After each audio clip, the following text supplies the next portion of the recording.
The Prince and the Sea by Emily Carroll. There once was a prince, as kind as can be, who often went sitting 'neath a green willow tree, by a dark pond with cool water that led out to the sea.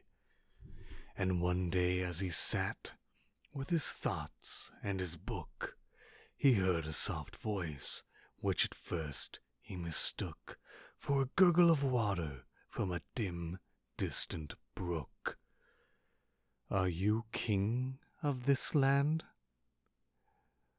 "One day," said the prince, who felt a blush rise at the maid's damp white skin and the wet black of her eyes.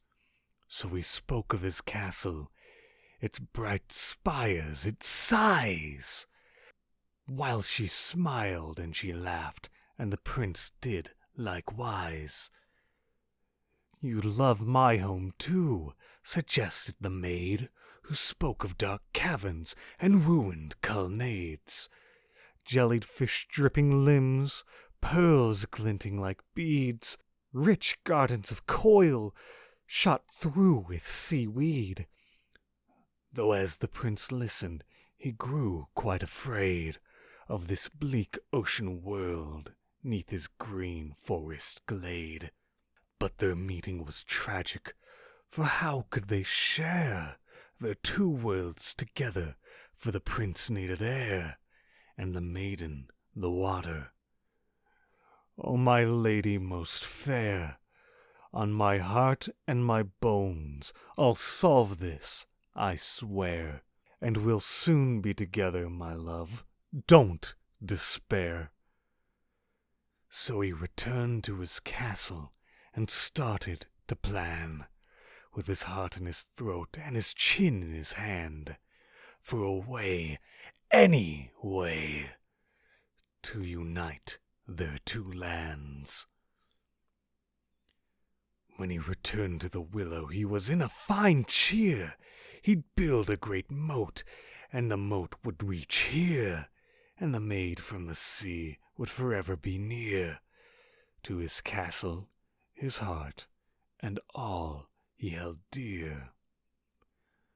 But the prince had an uncle who wanted the throne, who found him and drowned him, and the prince died alone.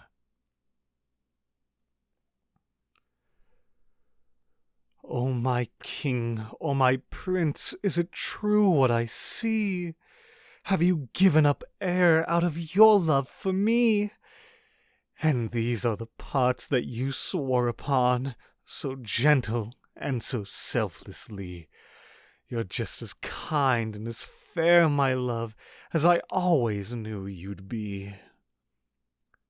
There once was a prince, as cold as can be, who lay very still, and whose eyes stared blankly through dark and cool waters, deep, deep under the sea.